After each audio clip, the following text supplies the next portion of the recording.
for set 4. This will be the pick of Tempest, as Miracle will take first pick.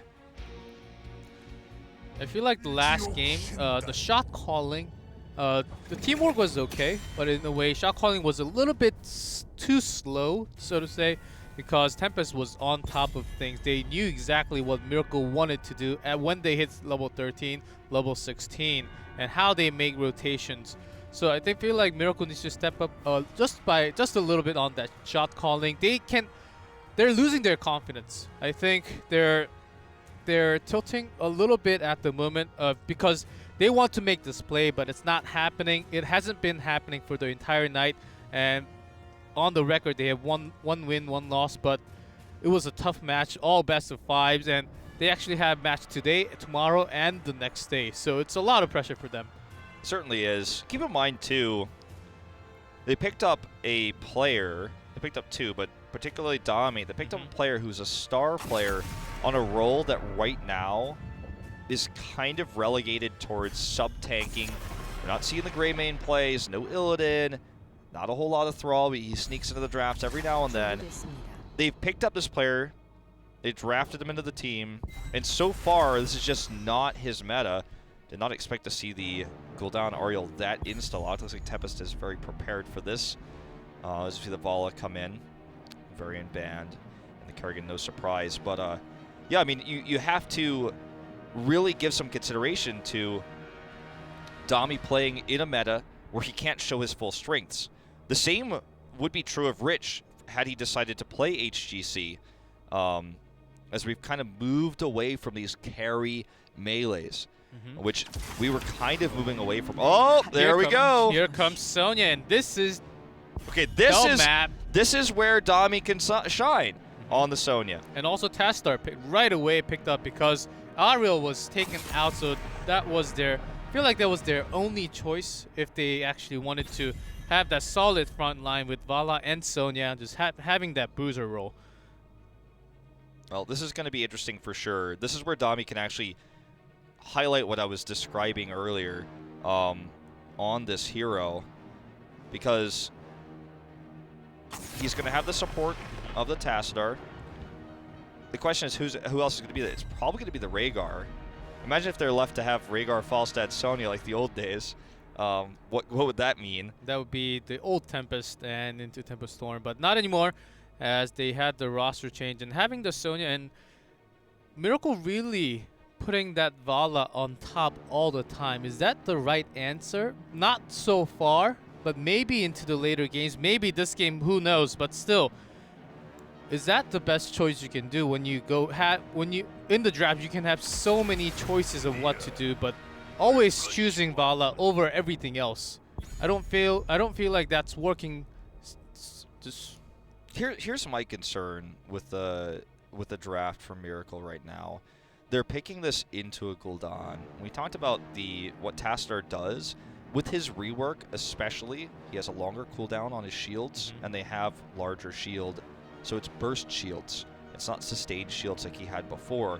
Gul'dan does damage slowly over time. He's not a burst damage mage. He's a slow DOT mage. So Tassadar isn't going to protect Sonya or Vala very well after that damage over time starts to stack up. The same is true of Tychus's damage. It's more slower, sustained damage. Yes, he has some burst. He does do quite quick damage, but it's still over a slower duration. So will Tassadar be enough to protect against that type of damage? That's the real question here as we go into our last picks. Would love to see Rhaegar, but it's going to be Johanna and Morales. So it's going to be a Morales-Sonya Tassadar comp. And if anyone predicted that, please call me and let me know why. The Morales pick is really strong on this map. We've seen it a lot. Johanna usually comes from her ability to clear the shrines, but you already have that in Sonya. So interesting they take this over a Muradin, or just another damage range. Could have done solo Sonya here, I feel, absolutely, especially with the Morales, but going to be just more traditional with the tank, a main tank, and Sonya being the bruiser here. So it's going to be Honkono's Johanna, which he hasn't played a ton of. Still having a Tychus on the other side kind of forces you out of Muradin you can still pick Moradin against, but it is a lot harder tough. if you it is very tough. And Tempest, they can either put more damage if they actually want to, and yeah, Ragnaros seems to be the right one. All right, man. Like, all time, Sonya is Dami's most played hero. Televised matches, he's played 30, and he has a 73% win rate. Remember, this meta that he won in summer season last year was the Sonya meta. Sonya was always first pick there, up there with the Tastar. This is his type of hero. He's got the Tastar behind him. He's got Honkono by his side. Can he make it work? He needs to. Otherwise, Tempest is going to take this series 3-1. Let's go into Infernal Shrines, what could be the last map in our first best of 5.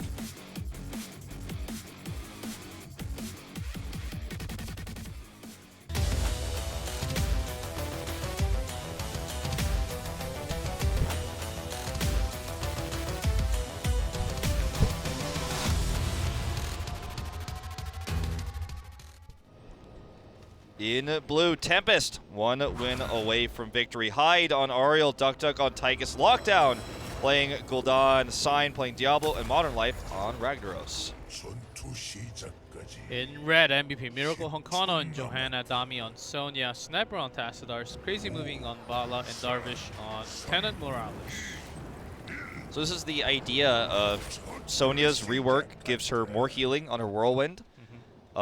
So that's the key here. She's a great solo Shriner. They have this insane heal that with really only poke mage damage from Gul'dan and ranged sustained damage from Tychus, it's hard to burst her down. There's no melee, besides Diablo. Like, Diablo can go and do CC on her, but if that happens, something went wrong beforehand. There's no Zeratul, is what I'm trying to say here. There's no harassing hero that's going to go over, get the pick, get the kill.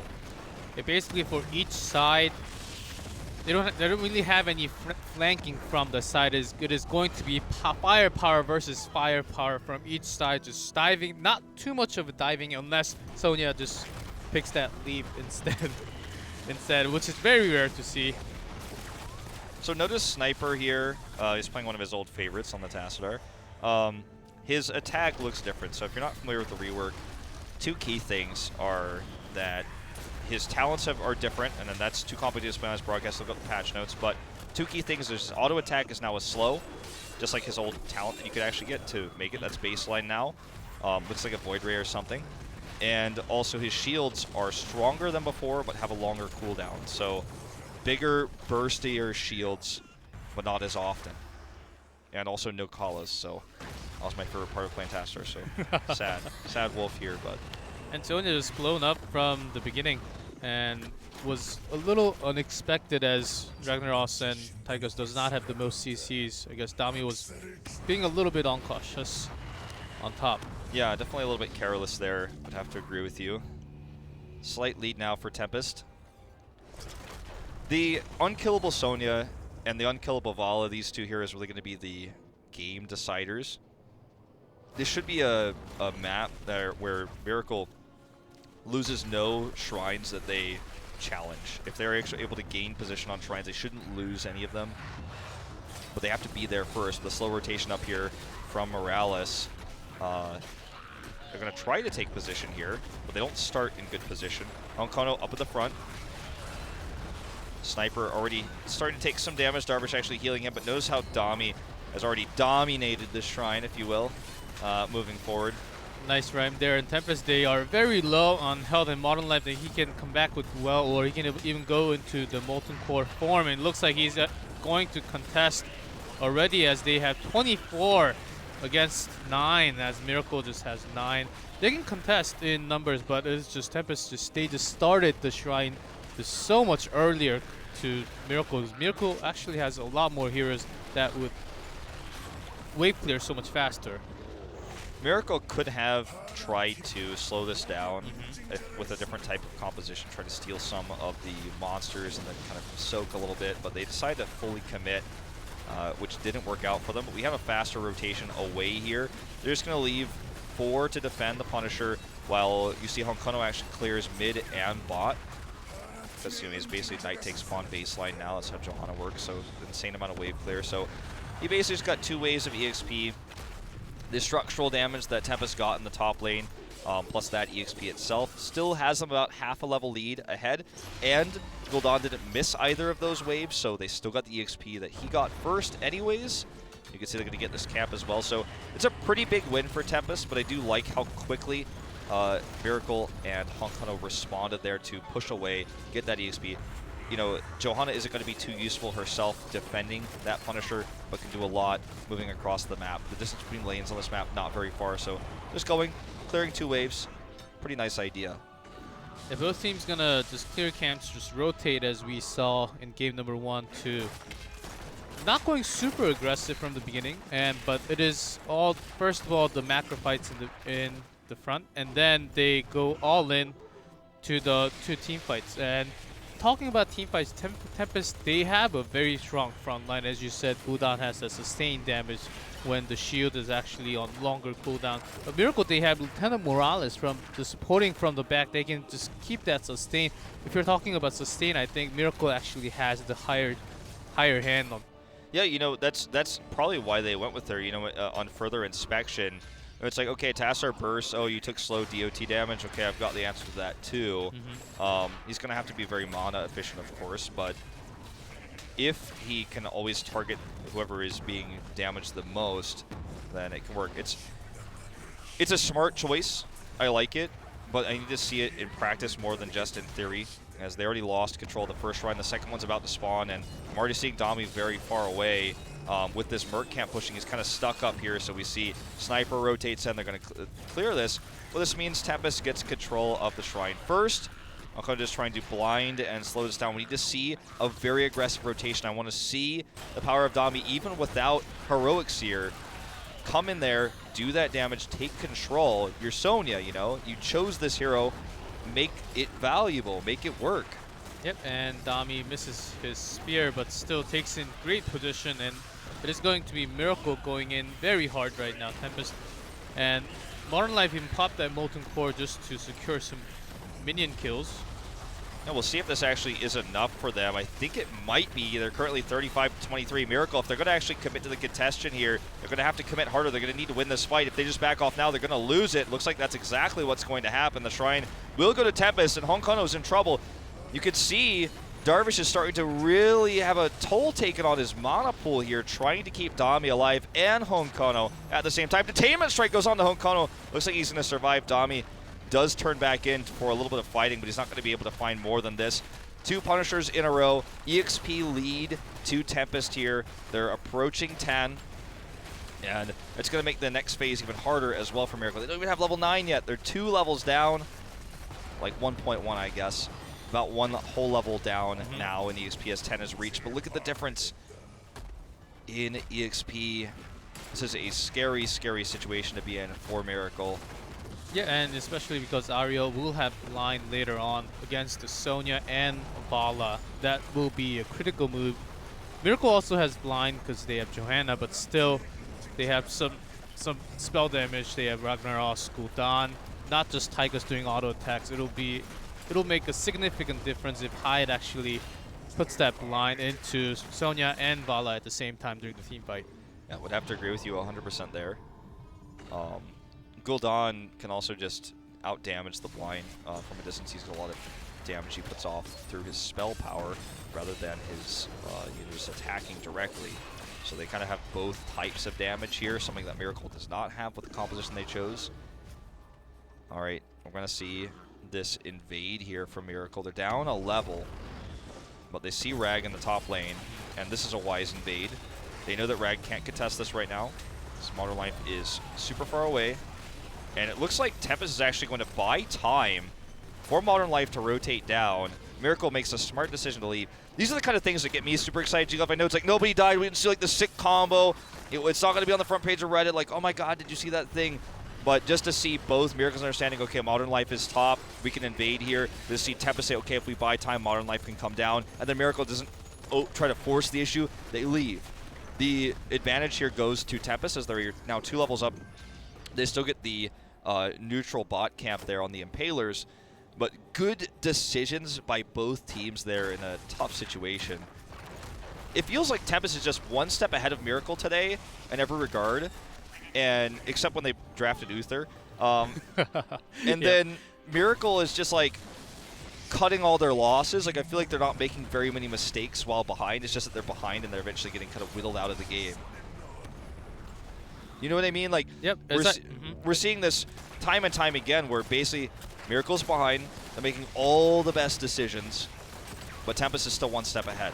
Yeah, so just not from the beginning, and as I said before, I think Crazy Moving Spala is not making those key plays that he actually wants to do and needs to do for the team. This actually looks like a good trade, but it is actually going towards Tempest because they are taking the Shrine, and this is gonna push them to not just 13. This is gonna push them very close to like 14, and it's going to be 16 very soon. Look, I mean, this is gonna be keep damage. They're gonna have this Punisher. Miracle didn't even get the bot fort. This is the first time I have to be critical of Miracle's decisions. I said they're basically doing everything right. In this case, I think they probably should have been in 2 lanes soaking or try to contest, even though they were down a talent tier. Almost getting a fort is not enough. They missed. They had everyone together, so they didn't get full soak for what they could have. They didn't challenge, and they didn't get a fort. They didn't get any camps. And Tempest gets extra EXP and gets the Punisher, which they already had killed the keep wall, so the Punisher is going directly towards the keep. If they actually take this keep down, I believe Modern Life has that Molten Core available. If they want to go full aggressive here, they can even go try to contest for core if they are able to take down a few of the members from MVP Miracle. Looks like they are going all the way into the keep. Punisher doing a lot of damage, and Dami actually gets very low right there. Yeah, we see the Horrify go off. Dami does survive, though. Darvish is putting off those massive heals. It's the slow damage. You know, there's no burst, really, on the side of Tempest. It's all sustained. It's all very slow. This is finally the type of fight that MVP Miracle's been looking for the entire game. But we do see Morales is killed here, and Modern Life takes control of this keep. That's the burst damage they were looking for. And now with no heals, Dami may have Stim Drone, but it doesn't matter. He's blown up there by this Molten Core. Honkono locked out, and it looks like Tempest is trying to close the series out right here, right now. MVP does have some shielding. Crazy Moving is still alive. I don't think Tempest can actually end this game here, but they were very close to.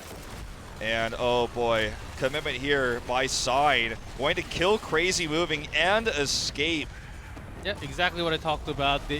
Vala was blinded, doing absolutely no damage for the time. Sai made the right choice to go in, and just perfect teamwork right there. And Miracle getting out-rotated and just losing all these team fights. It's just, they're not having a great time. And I gotta give it to Modern Life for improving his play with Ragnaros'.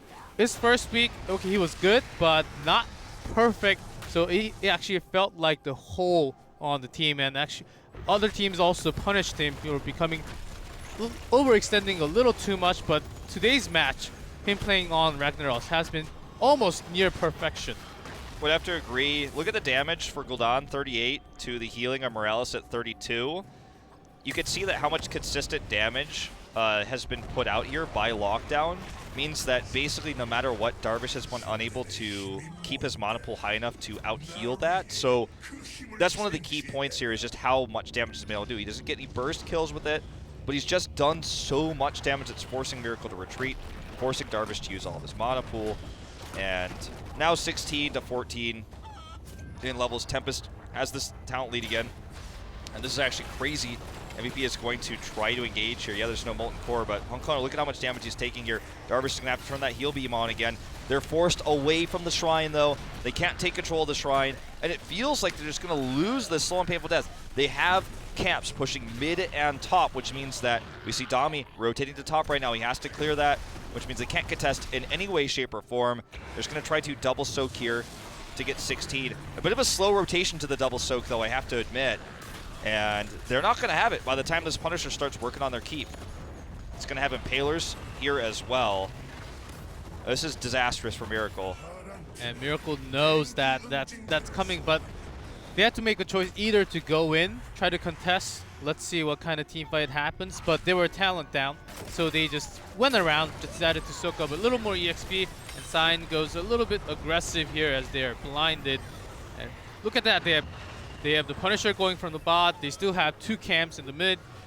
Miracle is forced into a situation where they have to make so many choices, but their shot calling is not so perfect today. I mean, I'm just watching Dami's stim drone to try to kill the Punisher. That's all we really have to say. The Punisher is going to go down without killing the keep, but this is still a big win for Tempest as they get a lot of damage done to the mid-keep wall with those 2 camps you're talking about. The catapults are pushing top as well, and they basically, I think they could just invade the Shaman camp, not that they really need to, or they could just start poking at this keep these Impalers alive.